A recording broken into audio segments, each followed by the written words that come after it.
Hi, and welcome to episode 165 of the Heartland Knits podcast. My name is Vicki, but you can find me as Heartland Knits on Ravelry and Instagram. And today is Tuesday, April 4th, 2017. Yes, it's a Tuesday. I usually record on Sunday, but Sunday, something I wanted to show you was not dry yet. I bet if you've watched this podcast before, you can guess what that was. Anyway, I knew on Tuesday I was going to be going to get my hair done, and so I'm all blonded up, and it's kind of late in the day. I'm sitting down with a cup of tea, and I have some French macarons.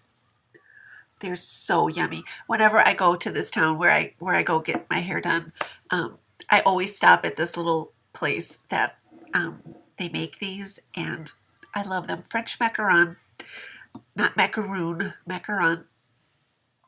And don't worry, I will not eat them in front of you. I will cut that part out because my mom taught me that it's rude to eat in front of people.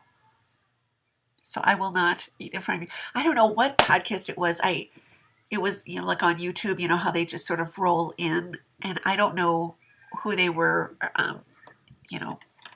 but it was a knitting podcast, and she was like eating a whole piece of cake on camera. I thought, how rude is that?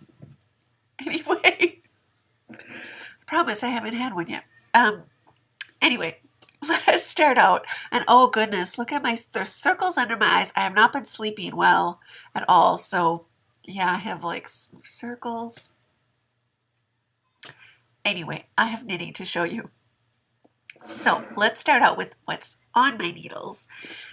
And let's see, I just grabbed this basket. I have picked up my green sweater.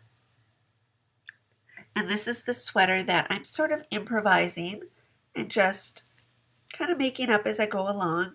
This is a sleeve, and I have another sleeve. I did these, I think in February, I started this sweater. And the stitch pattern came from a Japanese stitch pattern book, and I really like it. I think it's got lots of interest. It's fun to knit, and let's face it, that's what you need when you're doing a textured sweater. It has to have like a good rhythm into it. The yarn for this is from Sun Valley Fibers. It's her DKBFL, and the color is called Granny Smith. I really like this yarn a lot. I'm enjoying it. When I picked it back up, I think on Saturday or Sunday, I'm using size 5 needles. It's DK weight, and I just thought how much I really enjoy the feel of it. It's it's a superwash yarn, but it doesn't feel kind of plasticky, and then I've also got this much of the back done. On the back, I did this 2x2 ribbing. So when I was going to pick this back up again over the weekend, I was having a hard time kind of getting into it. I did maybe a couple rows on the back, and I just kept putting it down. I wasn't, I had finished a big project. I wasn't really, sort of that interested in kind of going back. I have a friend who always only knit kind of one thing at a time, and because she said when she finished something, she didn't want to go back to like something that she's working on before. She wanted to cast on something new. And so I thought, well, maybe that's what my problem is, because I loved the yarn. So I decided maybe what I need to do is, instead of going back and like finishing the back, I should cast on the front. So I hadn't decided. I have these needles, like I had it. Okay, they go this way. Okay, so I'm just kind of improvising this, and working it through as I go along. And so when I started, I wasn't kind of sure what I wanted to do for the neckline. If I wanted to do, have it's going to be a cardigan, but I didn't know if I wanted a button band or like a zipper or something. Well, I had decided I didn't want the zipper, and so I cast on for the front. And so that's what this is. All of these little pieces. So this is where I am on the front, and kind of just in the last couple days as I was working this, I decided to do something different than I kind of do on most of my sweaters. I was, thinking I was just going to make sort of a like longer, hip length cardigan, just to wear kind of all the time. And I had kind of this piece, done, and I kind of went to the mirror and held it up to myself and thought, oh, I think I want to make a little bit shorter sweater.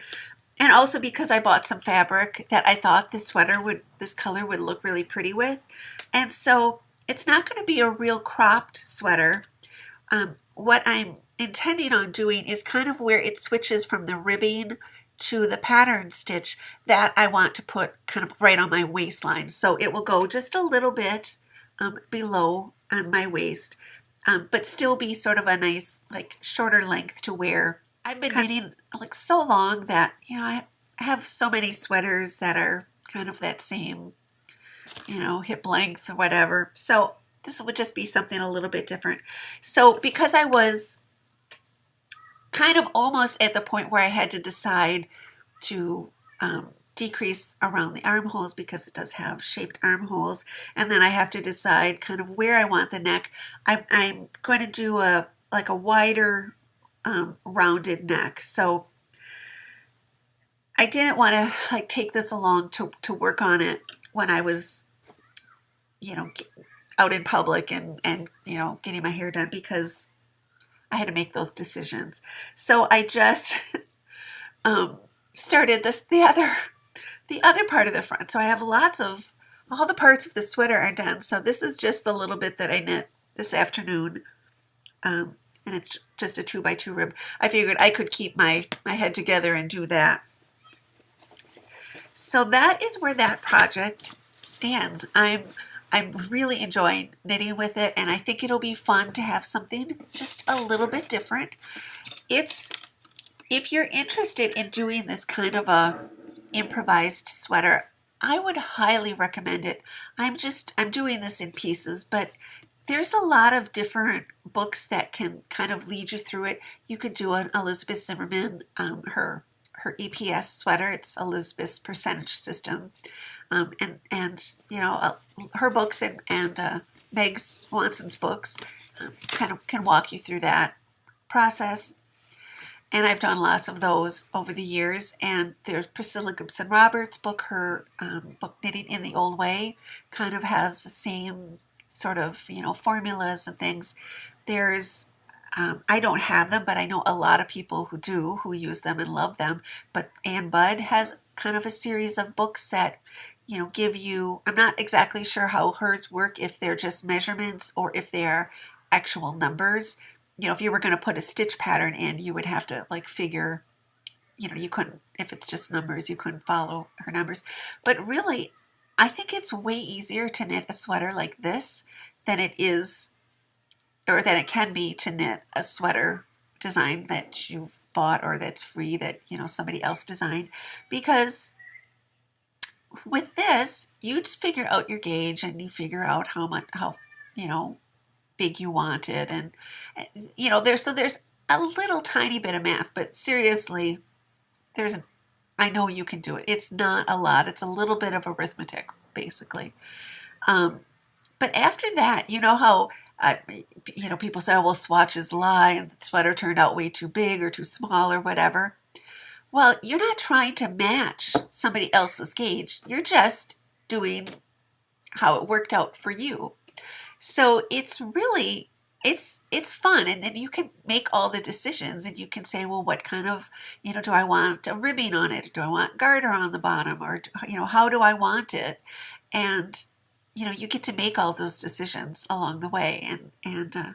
So anyway, I would highly recommend it if you've if you've thought about it. So then for Off the Needles, ta-da! Blue Shimmer is finished. I had a really good time wearing her today. It's very rare that I have finished a Bohus and been able to wear it right away. So I finished this, I think, finally worked all the ends in and everything on Thursday or Friday. I think on late Thursday night.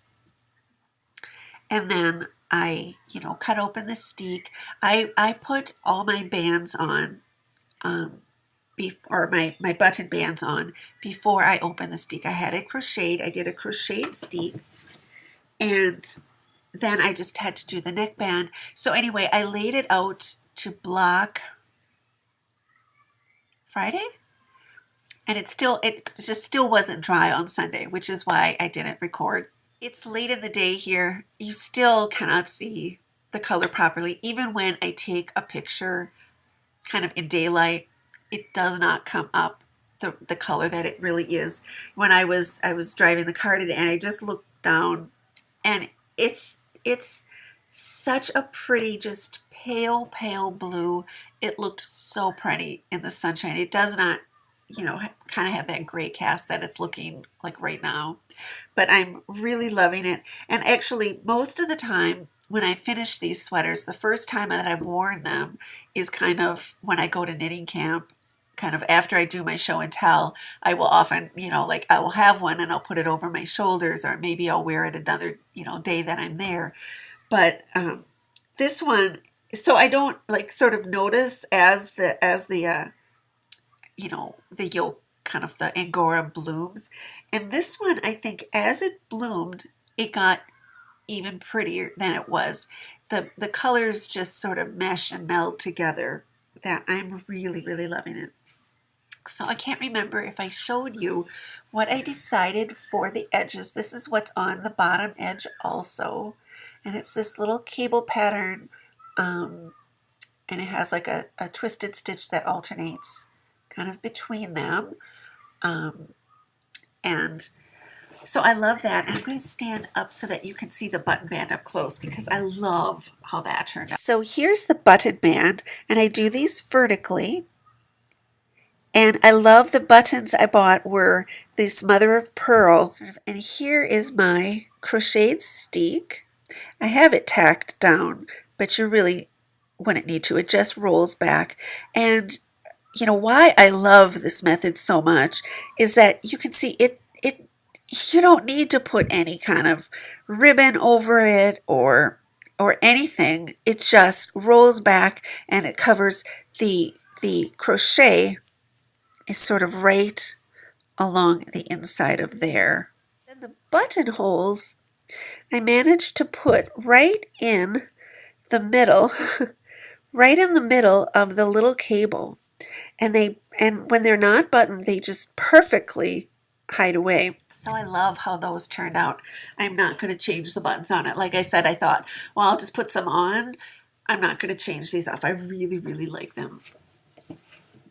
So anyway, it was a little kind of almost bittersweet when I was, doing the button bands and finishing it. I kind of went slow, almost on purpose, because this was the last Bohus that I had bought, that last kit. I don't have any more in the closet.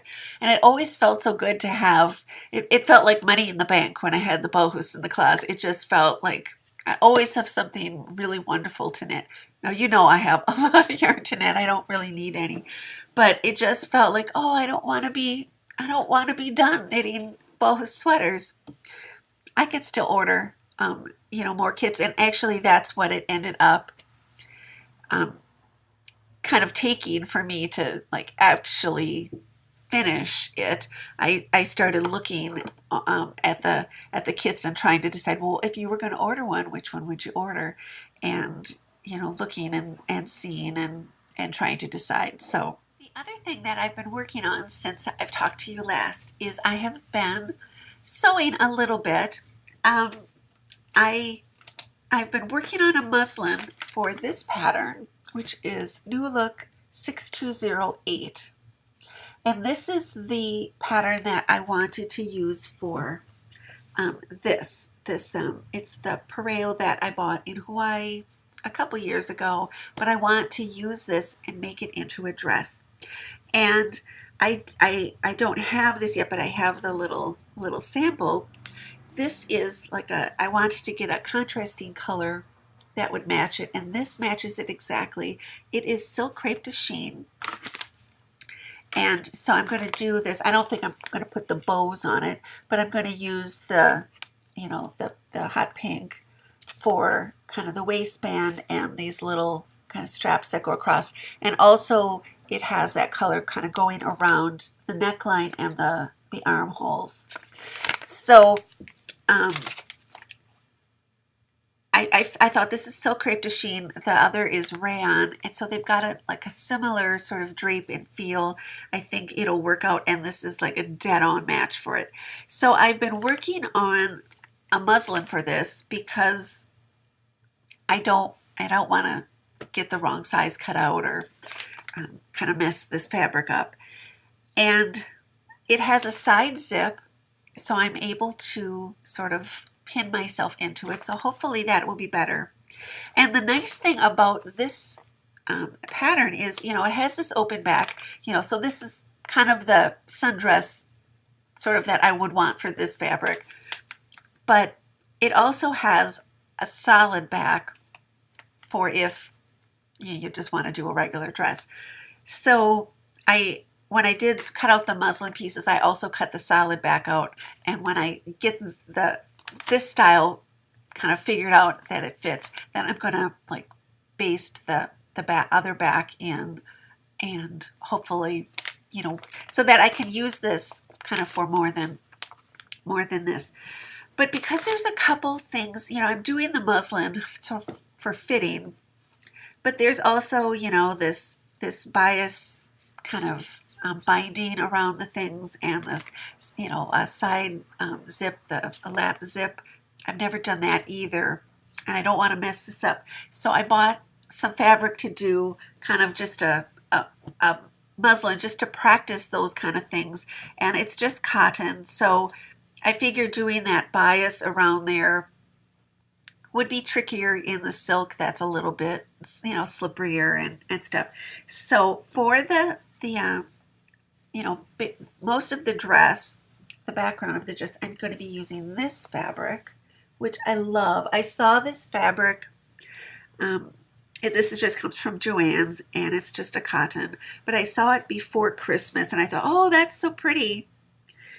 Thinking, well, you don't need to be, collecting cotton back then. And so when I thought about, I should do an actual muslin to try out those kind of techniques, I thought of this because I think it'll be a really fun little sundress to wear. And then the contrasting color for this is going to be this, which it comes from the same sort of line, so the reds match kind of perfectly. And so that is going to be, I want to practice that. And then once I get kind of this done, this should be pretty easy to get together. The other one should go. But when I was at the store, getting this cotton fabric, I was just kind of looking, because I bought everything that was on the bolt of the white with the red, this white with the red poppies. I looked at it and it looked very, very slim, and I didn't know if there was going to be enough. So I kept looking around for, is there, another bolt of it? There wasn't, but luckily there was enough on there. But I found the best fabric I've ever seen. I was so happy. It was another bouncing up and down on the backs of my heels, while I was waiting for her to cut it, because I love it so much. And so here it is. It's bird fabric. I had thought, I want to do a little dress that has birds on it. And I've, kind of kept my eye open for it, and I could never find one. I couldn't find one just that I really, really liked. And so I saw this, and I just fell in love with it. So I think I might do this with that pattern that I showed, that has kind of the back, like pieces that are kind of turned back, like in a contrasting color. So I didn't know they have this kind of a corally salmon color, kind of solid, and I thought, well, that would be okay, or like a white, like a really pretty like little white or something. So I did get that, but I bought a ton of this. It was on sale, and it was up like 50. I had a 50% off that I got off of that. So it was it's going to be a really fun dress. So, yeah, dresses will be coming. I must say, I'm having more fun sewing than I ever dreamt that I would. It's making me really happy, and it's interesting. I was shopping and I was trying on some dresses just in the store, and I'm much more critical of sort of how how they fit, like even like a store-bought dress. I was head went on and I was like looking, how are the sleeves fitting, and I'm much more critical of those. So hopefully I will get better at the fitting. It's the hardest thing, I think, but I'm going to keep trying. So I really want to thank you for joining me, and I do have a question for you.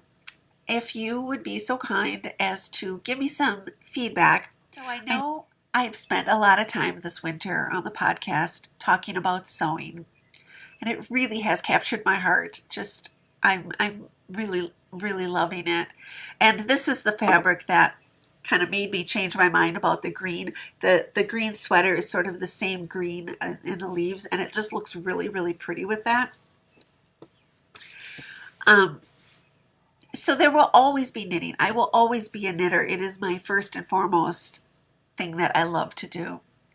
But more and more I'm loving sewing, and I'm loving the whole idea of kind of making my own clothes instead of, especially for summer, instead of, like buying dresses, being able to make my own and change them and make them my own, just like I do my sweaters, changing the edges and changing all the things. But you kind of signed up for like a knitting podcast, so I'm wondering should I do kind of knitting based episodes and sewing based episodes, like if I've been averaging 2 recordings a month, so do one kind of based on with all the knitting, and then the other one on the sewing, or do you kind of like them both together so that you get to see more of the process as it's done, or and then pretty soon we're going to be like moving into the garden. I hope it's pretty soon. I haven't like walked on the grass because we've had a lot of rain the last few days. It's very squishy, but I kind of looked out and I have little bulbs coming out.